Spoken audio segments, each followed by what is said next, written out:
When everybody was getting signed, I was a part of that action. We've always been out playing, and the bars would pay anything you wanted, any tab, anything, just to get the people there. You know what I mean? And even in originals, and you always think as original musicians, a lot of the bands that come in here, original musicians, you can't hardly make a living, but you can play covers all night and make $5,000-6,000, or whatever. You know what I mean? And it kills original music.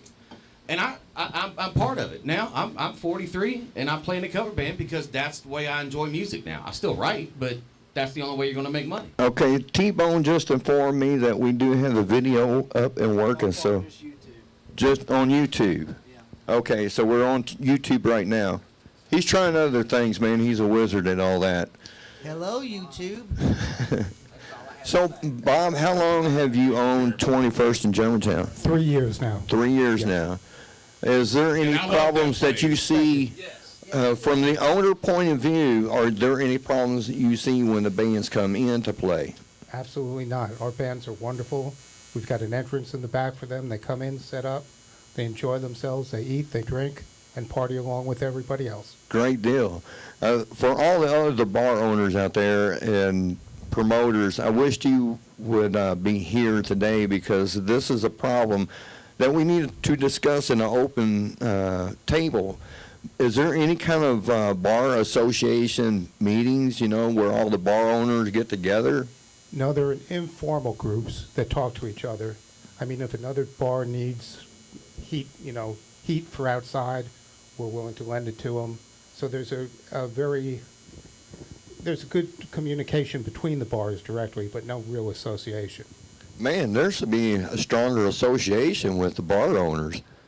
Think about that. I'll tell you what, Mark Madison over there at Billiards too is doing the hell of it. He's doing everything that he can possibly frickin' do to make it for the bands, and it's just amazing to work with good people. With shit, I mean, half of us could just become a house band if we wanted to. You know what I mean? For some of these people, and that you start developing crowds like that, then it's success way for everybody, and there's a big piece of the pie that can be shared to make it accomplisable for everybody. But sometimes it don't turn out that way, and that's just what we need to try to negotiate or fix. Because it's like we said talking about before. There's a lot of work and a lot of equipment. It's thousands of dollars with equipment. It's hours and hours and hours of work, for 3 hours. People just think 3 hours is 3 hours. No, 3 hours times 5 people times a month. Right. Exactly. That's a lot of work. Yeah, That's a lot of work. I need a plumber. So, Dana, do you have any more to say about this situation? How would it be rectified? I know the damage has been done. He tried to rectify it when we was leaving. He wanted us to buy us a couple of rounds of drinks and buy some food, but the damages was already done. I mean, I was ready to go at that point. I was pissed off. I wasn't in the mood to sit down and take anything from this guy. He apologized. We shook hands. We left on a cordial outing, and I'm gonna leave it at that. We're not gonna go back there again. He's not getting more of my money. We're not gonna play there no more.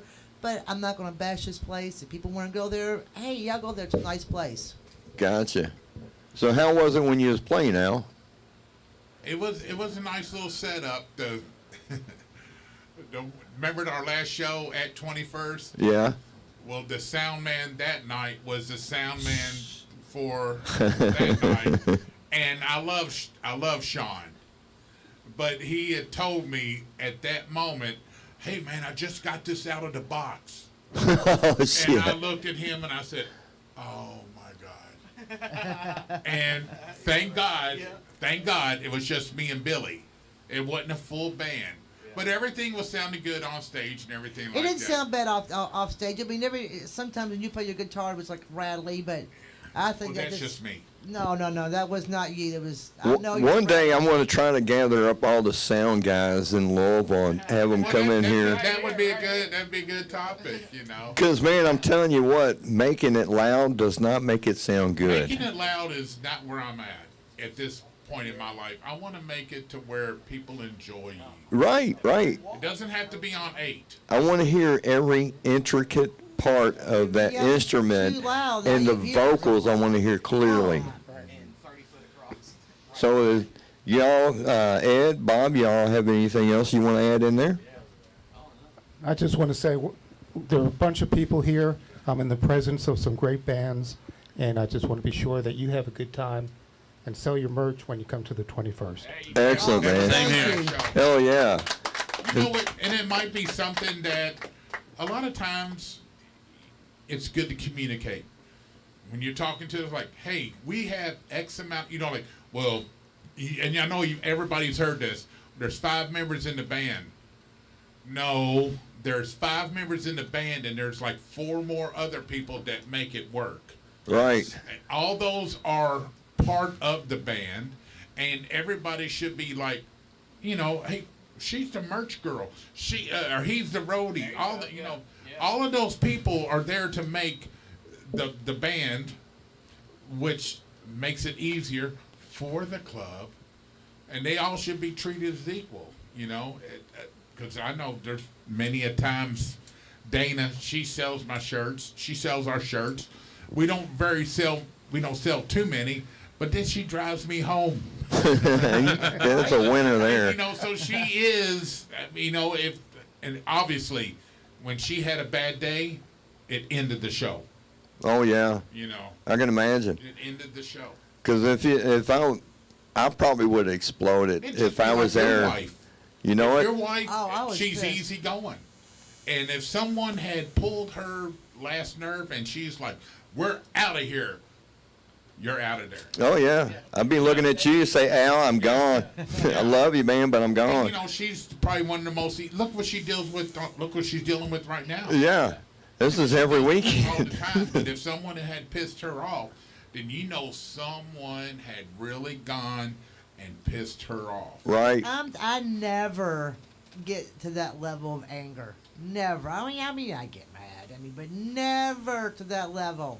Ever. I'd be scared of you if you got mad. And she, Big Al, I can handle because I know just one punch from him, it'll knock me out, and I won't feel anything she'll after. ask me, it's like, what time do you play? We're scheduled at 10. That means 8:30, 8:45, 9, 9:30, 10, 11, 11:30. We're the last man. Right. And she rolls with it. I know how the rodeos rolled, and I've been down this road. I've been down it. I know how to go. Gotcha. Is that Taylor Road or Noble Road?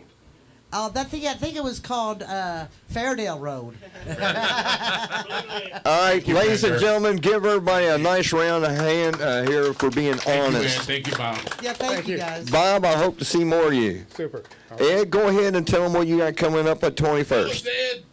We've got Untold Relic Show Friday night. They're Kick-ass band. badass. I Hell love yeah. them. Further from the End and Hopewell Fault. And then Saturday we have Power Glide with Rob Lightning and the Streakers and Missy and the Misfits. Sweet.